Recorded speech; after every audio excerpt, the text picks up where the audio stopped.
Yo, what's going on, guys? Trey back again here bringing another video. This one's going to be talking about the genre of zombie apocalypse stories, be it TV shows, comic books, movies, video games, any kind of story in any kind of form media about zombie apocalypses and why they're so interesting. Psychologically, why I believe zombie stories are so fascinating to some people. Now, not everybody's into it because, like a lot of people hate horror stuff in general. Um, I don't think zombie stories are really that bad in terms of horror. Like, I don't rank them in terms of scariness and, shock value. I don't put zombie stories that high on the list of horror films or media, just because for me it's as much of a psychological story as it is a horror story when zombie stories are done right. Yes, they can be suspenseful. Yes, they can have that thriller, scary aspect to it and tension, things like that. But I think there's more to it than just that. It's not as simple as saying that a good zombie story is just a horror survival story. I think that there's a lot more layers to it than that psychologically. And I'm going to break down this video, what I think exactly makes it so fascinating to people, especially shows like The Walking Dead or comic book The Walking Dead, as well as others. The big difference being is that The Walking Dead has better characters, or more fleshed out characters. I shouldn't say better, but more fleshed out characters, and is over the long term instead of just being very short and then ending at some point with us either not knowing what's going to happen next to the characters, or the characters dying, something happening, leaving, going somewhere, things like that we see often in zombie movies and that kind of stuff. So why is the concept of zombie apocalypse is so interesting? So my first point is basically this has to do with the human psyche and our worldview, our zeitgeist, so to speak, of how we see ourselves. Now, the thing about us is that in our society, we are the top of the food chain. We are, and not even just the top of the food chain, because we were the top of the food chain, hundreds of thousands of years ago. Now we've gotten to a level that we don't even really have a name for, and maybe there is, I'm just not aware of it, that's even higher than that. It's sort of like we've become so rich. Now, not just rich in terms of money and things that we have, but also in terms of safety and control of any kind of predators. As you guys, many of you will know, some of you may not know, throughout the evolution of human beings, we did have predators that gave us some trouble. We had the saber-toothed tiger and primarily the cats. Okay, cats were primarily our biggest predators. All right, for the most part, in the savannah, they were the ones that if we didn't go into caves at night and sleep and protect ourselves with spears and tools and objects, the cats would mess us up pretty bad. In a one-on-one fight between a human being and a lion or a saber-toothed tiger or a leopard or a panther, what if the human being is female? Okay, you can see that one-on-one without any weapons, all of a sudden maybe we're not the top of the food chain anymore. And so it depends on the situation. What really brought us there to being, the top of the top, where really no other animals could touch us, was our innovations in using tools, and even more importantly than that, our social grouping. We are heavily social, okay? Human beings are innately social creatures. We fight together. We are strong together. By ourselves, like I said, a lion, even with a spear, a lion, a lot of guys get torn apart one-on-one with a lion, and almost all females would, without a spear, unless they know jiu-jitsu and they're going to choke it out or something, I can't see almost any guy or, average person, female, male, being able to, beat a lion in a one-on-one to-the-death confrontation, because that's the way, we evolved. That's what it was all about back then. It was all about one-on-one in the savannah, in the jungle, defending ourselves, and, either I'm food or this cat is food. And, we're going to throw down and we're going to find out which of us is what we're really made of. Now, the reason why I bring up the food chain is because in zombie apocalypse stories, Human beings are no longer the top of the food chain. They are number 2. They are second on the list. They have been demoted by the zombies. Zombies become something entirely on themselves. They're not humans anymore. You know, they become something entirely different than humans. Less intelligent, and one-on-one, we can beat them. The thing is that, again, grouping, social grouping. Zombies, you know, there's so many of them, and they spread.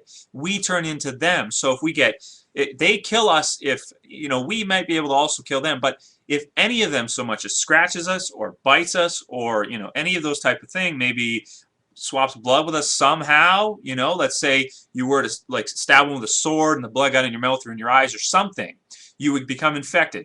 So you become one of them. So really there's no winner then, because you kill one and then you die. In terms of the food chain, zombies in that situation, in a zombie apocalypse, would outnumber us and would then be the top of the food chain. So it brings us back to that time before we were in this kind of society and this kind of you know, situation that we find ourselves in now, where we are, you know, so far above other animals that we don't even think about it. We don't even consider, like, you know, the lion as like a predator. You know, the only time you're really going to see one is when it's in a cage. You know, if guys are going to go, you know, into the wild, they're going to bring guns with them, which, you know, takes it even to a further level. It's like one human with an assault rifle and training could probably kill who knows how many cats. You know, a saber-tooth tiger, whatever, hundreds probably before one of them gets him. So, you know, that all comes down to, you know, the psychology of it. It's interesting to us. What is it like psychologically for us to see a story where all of a sudden we're not the top of the food chain anymore? We're not the ones who are, you know, who rule the planet. That's interesting, I think. That's one of the most interesting things about good zombie apocalypse stories, is that what if we're not, you know, the toughest, you know, animal out there? What if we're not, you know, able to outdo zombies? Because really, you know, in these stories, we can't. A lot of times it follows survivors to the point where they are so far outnumbered. To every one of them, there's 500 zombies. So they basically have to, you know, survive. It becomes then survival horror, where they have to survive, and the danger is very real, because all of a sudden, like I said, we're not the top anymore, top of the food chain, and they have to survive this world and find a way. Some of them do, some of them don't. And you know, I think that that's very interesting, is seeing us not at the top anymore and what we become as a result of it. I'm going to come back to that. What we become as a result of not being at the top anymore. Okay, next one. So pretty much, I think another interesting part of zombie apocalypse stories is not just the scary aspect of it, or the thriller suspense aspect of it, is also too, there's a strategical underlying to it. You know, sort of when you watch a good story like that, it makes you think, what would I do in that situation? And it's thought-provoking, because then that basically transforms into, you know, the specifics of the situations with the characters, and what would you do in this type of situation? You know, where would you go? Where would you set up base? Where would you try to defend? All of a sudden, it's a strategy now, you see, because it involves a lot of thinking and a lot of strategy in order to come up with a good, you know, strategy about what, how you're going to survive this world where, you know, the odds are so stacked against you, what you're going to do. And that's why it's not just a simple horror story slasher film where, you know, you got one big guy who's invincible running around, you know, slashing people or shooting people, whatever. There's more strategy to it than that, where you have, like, you know, you have to think about, especially over the long term, how there's so many aspects to take into consideration. Where are you going to live?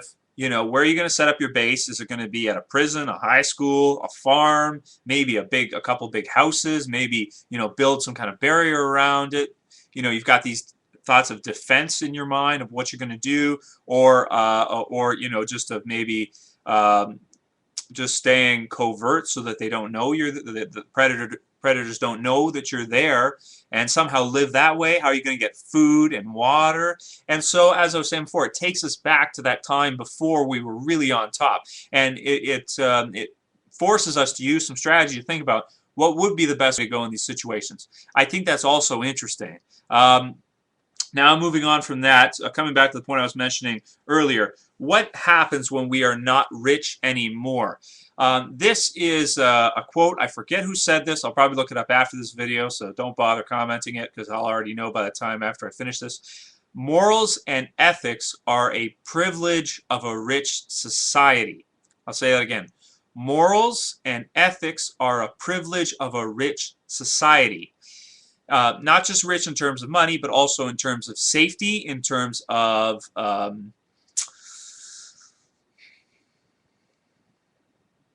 dominance over the other predators, in terms of all these kinds of things, you know, that we need, the necessities that we need. Food, rich in terms of food, rich in terms of safety, rich in terms of, you know, healthcare, and all these other things, the necessities that we need. We are extremely rich. We as human beings are so rich when it comes to actual necessities that we don't even think about them. You know, like how much does it cost, like to buy some food for the week? You know, like or some food for a month. You know, one day's salary in most countries in the States or otherwise. You can buy food for a whole month if you had to. You know, you could go buy how many packages of Mr. Noodle and survive off that if you needed to. You know, that's what I mean by we become so rich. And also, because of our systems of policing and military and things like this, people within certain countries, not the Middle East, but within the States and other countries like it, are so safe that we don't even have predators. Like there's no predators around us. There's nothing. You know, so that changes our lives entirely to the point where we're so rich we start like doing other things like entertaining ourselves with things because really there's nothing out there that can mess with us, not even close. You know, so I think again that adds another layer to it that makes it so exciting is that all of a sudden if we were not the top of the food chain anymore, who would we become? How would we change? And would we be forced to change? Because, again, those morals and ethics that are privileges would be taken away. All of a sudden, we don't have that luxury anymore to be that way. If we run into another group of human beings and we have no food and we are starving, we have to do what we have to do to get that food. All of a sudden, rules and the law and, what used to be doesn't matter anymore. Because we need that. And if we need that, we don't have the privilege of morals or ethics or courtesy for others. We don't have that privilege because we have to feed the need first. The most important thing at the very basis of life is to have food, shelter, safety from predators. And if we didn't have that, how would we change? We wouldn't have a choice. If we refused to change, and become different and let go of those morals and ethics and things that we have, we would probably become a zombie. We'd probably die or of starvation if we, that's the fact of the matter. So, cause enough hunger and everyone becomes a criminal. It's very true. And that's the reality of it. We just forget it because, like I said, we are so rich. And I think that's why these good zombie stories, put us in these perspectives where people start to change naturally, the natural progression, because again they don't have the riches that they used to. They don't have the luxury of safety. They don't have the luxury of food. It doesn't come easy anyway. They have to go out and find it. So, and also a way to defend themselves. Having a spear all of a sudden, in that environment it's not going to do it. You're either going to need to have shotguns or or something quieter, or maybe a sword would help. But even that, like, who knows, eventually one of them might get you anyway unless you're well trained with it. Like all these things become very important when all of a sudden a person becomes truly poor. And I think a good zombie story explores the mentality of these characters as they transform into truly poor people with no safety, no, hardly any safety, hardly any luxuries, and vice versa. If they are able to obtain safety with a good, environment to live in, like a prison or a high school, and they're able to set up some good defenses with maybe some fences as walls against them, or lots of guns and things like that, then you have to worry about other groups that are more poor than you are, who desperately need things like that, trying to take them from you. or trying to weasel in and be like, oh, like take us in with your base, your social group, so that we can be safe. And everybody just wants that, and it's fair to want that. But it brings apart all kinds of different, interesting things about the human psyche and about things that long are forgotten because of how rich human beings truly are compared to other animals and species. So that's all I'll say about the character change and a rich society, food, that kind of stuff. Let's bring it down a notch in terms of philosophy and psychology. And let's just basically say that a lot of times, these stories can be very exciting due to those kinds of things,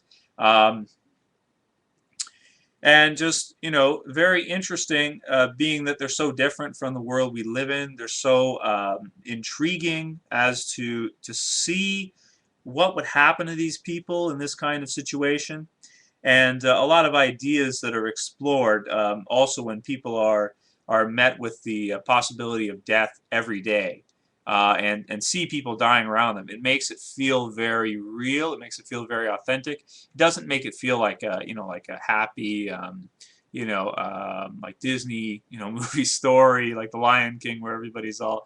It makes it feel very real because there's so much danger around. And I think that's very interesting. So those are my thoughts on why I think the zombie apocalypse genre is so interesting to people, especially like myself. Those are the things that intrigue me the most when I psychoanalyze myself about it, or when I perform metacognition about it. Just for me, that's what intrigues me about it. I'd like to hear what you guys think. What do you think about my thoughts of it, and the main points I made there about why zombie apocalypse stories are so interesting? And of course, contribute in the comments. Let me know, why do you guys think zombie stories are so interesting? If I missed anything that is important to you in these stories. Okay, guys, that's it for this one. I'll see you for the next one later. Peace.